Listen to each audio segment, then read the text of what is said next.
It's Paul Joseph Watson with Infowars.com, and this is the truth about Russia's anti-gay law. Now, have you actually read the English translation of the so-called Russian anti-gay law, or have you formed your opinion on it based on what the mainstream media told you? Would you be surprised to learn that the Western political class and the media has completely lied to you about the true nature of this issue as part of a monumental public relations scam? I'm not approaching this from the free speech angle. A good argument could be made that homosexuals do have the right to propagandize, even to minors, to promote their lifestyle. Where that might run into problems, of course, is the fact that LGBT groups who preach tolerance are often intolerant of those who use their free speech to criticize homosexuality. However, the media's portrayal of this issue, this Russian anti-gay law, has not rested on arguments related to free speech. It's rested on the completely fraudulent foundation that the Russian anti-gay law actually criminalizes homosexuality. The truth, as we will see, is vastly different. Now, the source of this, which is a white paper that you can read in the description box below, was emailed to me today by an author, a journalist by the name of Brian M. Heiss, himself a gay man and someone who has devoted his life to defending the LGBT community against discrimination. You know, this white paper that I'm talking about today is not written by some right-wing crank. It's not published by the Family Research Council. It was written by someone who's worked with some of the world's biggest CEOs on diversity management for corporations and many other influential organizations. It's not written by a fundamentalist Christian. So any charges of homophobia go out the window straight off the bat. So let's get into it. Heiss started out, before he wrote this paper, by actually trying to disprove claims made by two of his colleagues who are also pro-LGBT broadcasters, that the truth behind the so-called Russian anti-gay law was in fact completely different to what we've been told by the media. So he went into it with an attitude of that it was exactly as it had been portrayed by the mainstream media. During the course of his research, he found out that the truth was far different. So this whole controversy can be traced back to a New York Times editorial, July 1st, op-ed, that erroneously claimed tourists visiting the Sochi Winter Olympics who are pro-gay or merely suspected of being gay could be arrested. It was written by Harvey Fierstein and claimed, quote, Mr. Putin signed a law allowing police officers to arrest tourists and foreign nationals they suspect of being homosexual, lesbian, or pro-gay and detain them for up to 14 days. Contrary to what the International Olympic Committee says, the law could mean that any Olympic athlete, trainer, reporter, family member, or fan who is gay, or suspected of being gay, or just accused of being gay, can go to jail. Now, that was the New York Times editorial, July 21st, 2013. It went viral. It became the foundation of the entire story and of a million alarmist proclamations that homosexuality was being effectively banned in Russia. The truth is quite different, because Heiss, who wrote this white paper, which you can read in full below, actually bothered to obtain the English translation of the Russian law, something which no mainstream media outlet bothered to do before giving you its take, its narrative, its opinion. And this is what the Russian anti-gay law actually states, and you can read it in the PDF below. Two key points.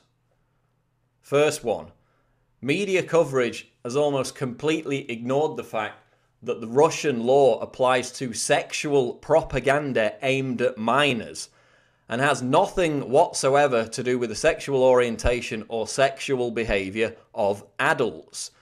Nowhere, in contradiction to this New York Times editorial, does it state that gay people or people accused of being gay can be arrested in Russia. Makes no reference to such language anywhere in the actual law. 2. The word gay homosexual, sexual orientation, same-sex or LGBT identifier appears 0 times in the legislation. 0 times. And why do they call this the anti-gay law when the word gay or homosexual does not appear in the law whatsoever? So as Heiss documents in his white paper, the so-called federal anti-gay law, this is actually a vast improvement on the previously instituted regional Russian laws on the promotion of homosexuality, which actually do mention words such as sodomy and lesbianism. And even those more draconian regional laws have resulted in very few actual convictions.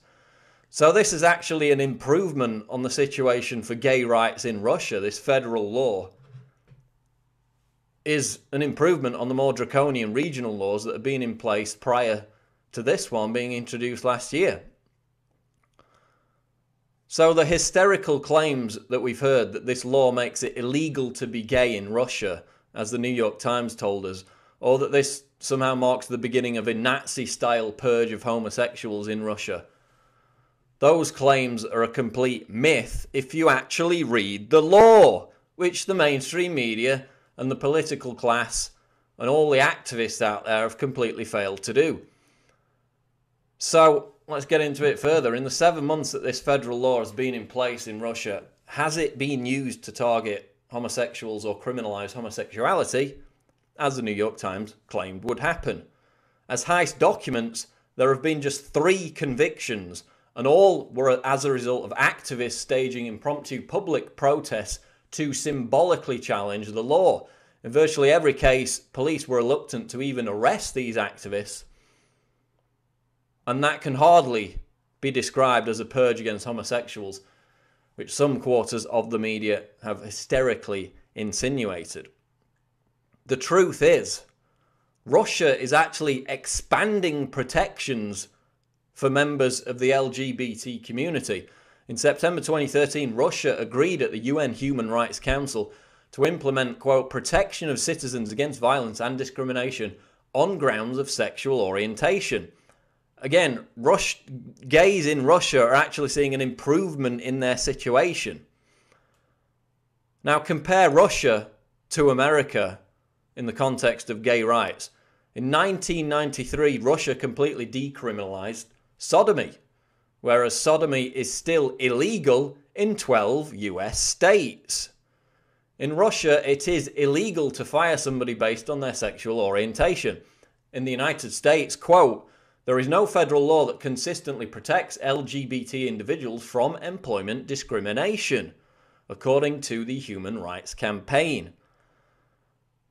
Russia allowed openly gay people to serve in the military a full 8 years before gay people were allowed to serve in the US military. And there are many more examples in this white paper proving that gays living in America have less rights and are more likely to be discriminated against than gays living in Russia. The number of anti-gay hate crimes committed in Russia is far lower than the number of gay hate crimes committed in the United States. You might say, well, that's because they're not accurately reported or recorded in Russia because there's no mechanism for it. Well, actually, as Heiss documents, there is. It's the Sova Center. This is a well-respected human rights group. This is not a police organization collecting statistics. This is actually a pro-LGBT human rights group that's collected these statistics and found that hate crime, gay hate crime in Russia is far lower than in America. So we ask the question, why is the US media obsessing about anti-gay sentiment in Russia when the problem is far greater in their own backyard? Fact, the US is closely allied with at least 10 countries where being homosexual is illegal and in some cases punishable by death. While condemning Russia, neither President Barack Obama or the mainstream media has offered any criticism of these countries. Quote, clearly the US-led anti-Russian propaganda effort is not motivated by a policy of protecting LGBT rights everywhere, writes Heiss. So why is the US establishment mischaracterizing the so-called Russian anti-gay law? What's the motive? Well, the fines for propagandizing to minors are heavily skewed not against individuals in this law, but against corporations, particularly foreign corporations.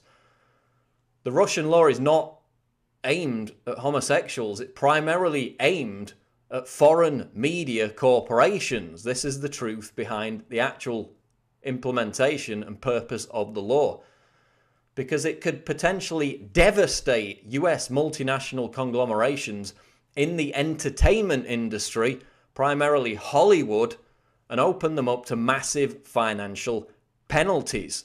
This is why there's a huge coordinated PR campaign against this law. It has nothing to do with protecting gay rights and everything to do with targeting Russia and protecting Hollywood and the entertainment industry from potentially massive fines.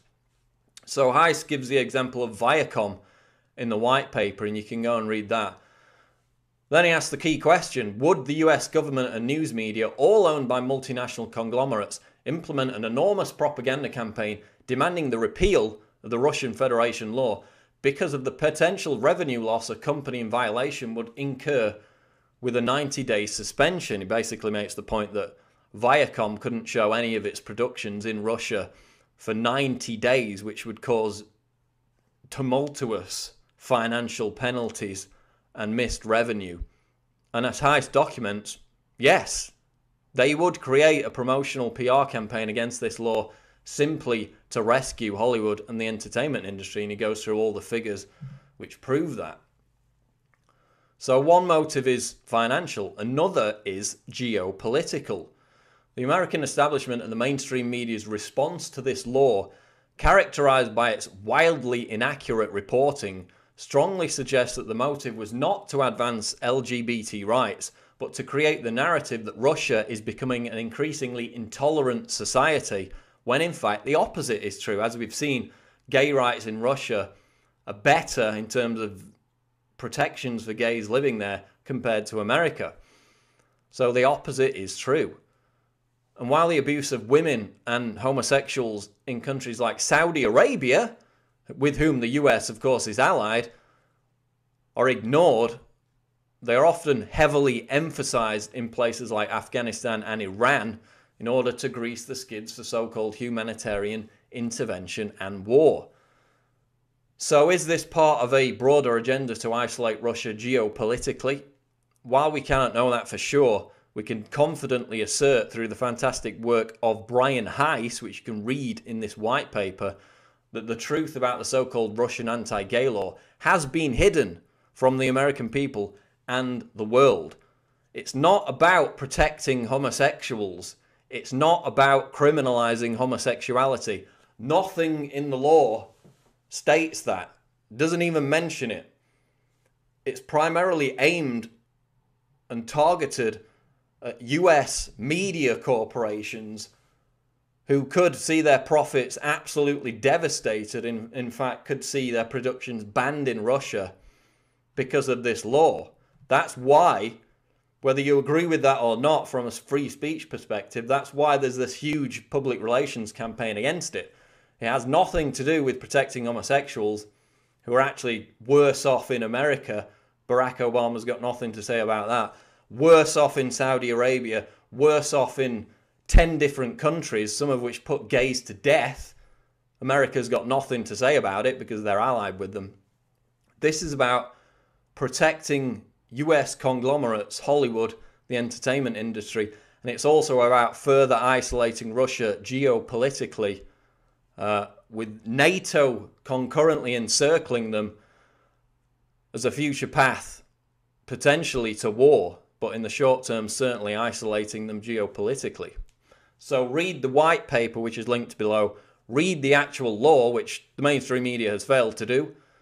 Both are in the PDF, and understand that this is just one example of how the media can craft an entire narrative based around a premise that's simply not true.